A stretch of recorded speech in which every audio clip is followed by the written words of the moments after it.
Hey guys, welcome back. So today's video is gonna be just a little sit down chit chat video. I apologize if it's a little dark. I'm trying out a new setup here, so let me know if it looks okay. But today's video, it's gonna be a two-parter. So at the end of the video, I'm actually gonna be showing you guys my 4 favorite ab exercises. So make sure you watch to the end, or if you don't care about this part, you can skip to the end and get right to the ab exercises. That's fine with me too. But the meat and potatoes of this video is just gonna be my intentions for 2019. So I wanted to obviously make this video in January, but I didn't film anything in January. But I'm back, like I said, and I'm gonna talk a little bit more about that today. So I just wanna get into some goals that I'm setting for myself for the new year. If you guys are interested in my mom calling, then I'll be right back. If you guys are interested in hearing my 2019 intentions and also 4 of my favorite ab exercises, and then just keep watching. So the first thing that I'm gonna mention is being more consistent here on YouTube. I mentioned this in my last video, and I also mentioned it on Instagram a few days ago. So the big thing with YouTube is whenever I have an idea or something that I think would be cool to film for YouTube, a lot of the times, like, I'll write it down, but I won't end up following through with it, just for the simple fact that I get in my own head a lot. And I start to think like, nobody's gonna care about this video. Why should I waste my time? Nobody is gonna like this. It's not a workout, or it's not a full day of eating, so nobody's gonna care, because I feel like that's the stuff that I get requests for the most. And so then I just end up filming nothing. One of the goals that I have for myself this year is to be less in my own head about things that I wanna film for YouTube. So if I have an idea, I write it down and I execute it, I film it, I upload it, and that's that. There's none of this getting in my head thinking people won't like it. If they don't, that's fine. But part of being more consistent on YouTube is actually filming videos and uploading them. So if I have this mindset that nobody's gonna care, nobody's gonna watch my videos, then there's no point in me even having a YouTube channel. So I think just being a little less hard on myself in that aspect will help me produce more content here on YouTube. I don't want this video to be a million miles long, so I'm gonna try and keep these short and sweet, but I don't want this to turn into like a big whole rant. Next thing that I have is being better with overall organization, and especially laundry. So I don't know if anybody can relate, but I'll do my cardio in the morning, and so I'll change out of the clothes that I slept in, get into cardio clothes, take a shower, get into maybe workout clothes, go to the gym, come home, shower, change into what I'm gonna be wearing for the rest of the day. That's like 3 or 4 outfits every single day. So that's a lot of laundry. And my laundry basket piles up like nobody's business, and then I'll do the laundry.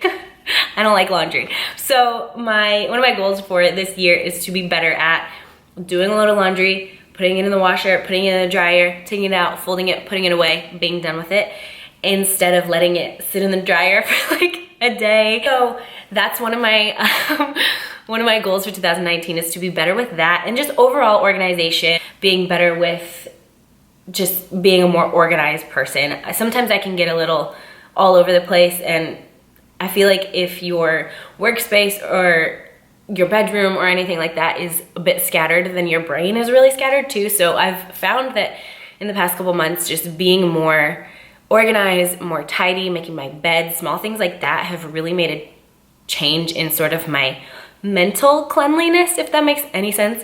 So comment down below if you're with me on the laundry thing though, because man. So yeah, doing my laundry in a more timely fashion and just overall being more organized are definitely things that I want to work on for myself as well. And I also want to start reading more. So I don't know if I've mentioned this. I feel like I have. I studied English in college, and one of my concentrations was literature. So I love to read, and I feel like it's just something that I have been focusing less on, even like the past year plus, because having this and being so plugged in all the time, you have things at your fingertips so much more quickly, and you have that instant gratification from, like, say, watching a YouTube video or watching something on Netflix than sort of taking the time to work your way through a book. And I love reading. I think it's one of the best ways to decompress, and it's kind of like upset me that I've gotten away from that in my life a little bit, because growing up I was always a reader. My dad and I would always swap books, and he would always give me books after he was done with them, and it's just, reading has been a big part of my life for my entire life. Not only will it provide me more me time and more time to decompress, it will also unplug me a little bit more, which leads me to my next thing, being a bit more disconnected on social media, which I think a lot of people deal with. Just, you know, there's those times, and I know I do it, where you just pick up your phone and you click on Instagram, you start scrolling and you're scrolling and you're scrolling. 10 minutes go by and you don't even know what you just looked at. Reading comments, and especially like having various platforms of social media like Instagram, YouTube, some people have Twitter, Snapchat, all that stuff. It's like you're constantly checking everything all the time, and it's exhausting. So I definitely want to be more disconnected, and I think a good way of doing that will just be blocking out a little bit of time, a few times a week at least, just to read, to put my phone away, don't look at it, put it on silent. Definitely want to disconnect a little bit more. Okay, so I only have 2 left, and these are a bit more intense, I will say. Nothing bad, but definitely what I need to take the most seriously, I think. So the first one is focusing on my mental health more. I'm gonna be very candid and very open about this, because it's something that I take very seriously. So I started seeing a therapist a couple months ago, and that's a step that I've been wanting to take for a long time, and I have tried it in the past and it just hasn't been the right fit, and then I'll give up. But I got to a point where I'm the type of person that tries to fix everything myself. So anxiety, things like that, if they got to me, I would just try and find a remedy to calm myself down by myself. And there are good things out there. There's a lot of good resources out there, but after a certain point, it was almost stressing me out more, trying to fix everything myself, like within my head. So I did start seeing a therapist. I think that it's definitely money well spent. I think investing in yourself and investing in your mental health is one of the greatest things that you can do. So that's one step that I have already taken, but I just really this past summer, I probably had one of the worst mental health times of my life. And I specifically remember, it's before I moved into this apartment. So I just remember being really sad every day. I didn't want to leave the house. I was just like kind of sad all the time, and I was constantly researching, how do I make this anxiety go away? How do I fix this tightness in my chest? And even talking about it, I feel it. Everything was fine in my personal life with my friends and my family and stuff like that. Like, it wasn't anything like that. But I was just in a really dark place. After living through that, it was kind of like I never wanted to feel that way again. So in the fall, we moved here to this new apartment, and it was like a fresh start. And I'm sorry if I sound kind of like teary, because I'm emotional even talking about it, because the fact that I let myself go through that, and I didn't even really like talk about it with anybody. I just kind of dealt with it. I mean, Jim knew because we lived together, obviously, but just living through that and being so sad for so many days in a row. It was every single day.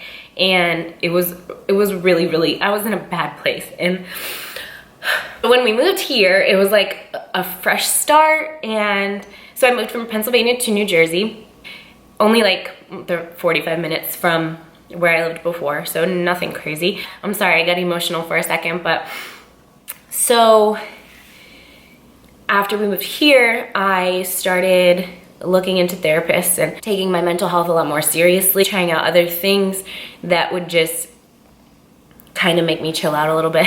And I totally knew this was gonna turn into a really long rant, and I didn't want it to, but I feel like it's necessary to share. Not only does it affect me, but then it also in turn affects everybody else in my life. It affects my whole life, and I want to live the best life that I can. So long story short, investing in my mental health is the #1 thing that I could do this year for myself, for you guys, for everybody in my life, for Riggs, who's sleeping over there. That's my #1. I want to, what did I write in my notes? Focus on my mental health more, and that's really all it is. Kind of snowballing off of that is destroying the idea that everything always has to be perfect. And that kind of circles back also to my first thing that I mentioned, which was being more consistent on YouTube and not hyper analyzing everything that I'm gonna post. So I'm such a perfectionist to a fault, and yes, it can be good in certain situations, but a lot of the times it just makes everything worse because this whatever it is not perfect. It's not worthy. For example, YouTube video, this idea is not good enough. I'm not gonna post it. Nobody's gonna care. So that kind of snowballs into every other aspect of my life. And then I feel like it's really hard to get things done with that mindset because you're always trying to make it better. You're always trying to fix things and tweak things and make it the best it can be. And that's a great thing, but if it's to a point where it's ruining progress or putting things off, then it's not a good thing. I'm so sorry, my throat is still so scratchy.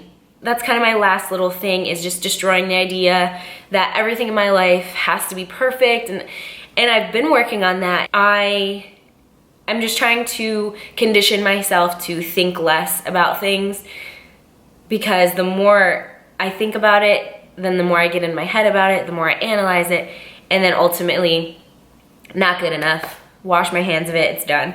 So it's just stop trying to be perfect. It's not possible.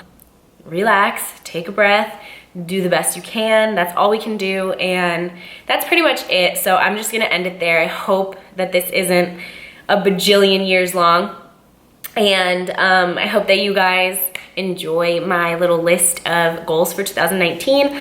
It's a very short list that came to mind first and that I thought were important. That's gonna complete this portion of the video. Stay tuned for the ab workout. It's really good.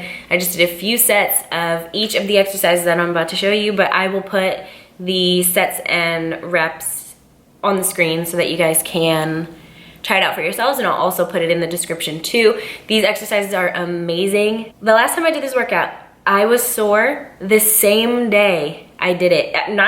Didn't wait till the next day. The soreness didn't wait until 2 days later, where it's usually the worst. It started the same day I did the workout. So it's really good. I hope that you guys love it. If you do it, if you post it on Instagram or anything like that, tag me. I love seeing you guys try my workouts. And that's gonna complete this video. I hope that you guys enjoyed it, and I'll see you next week for another video. Bye.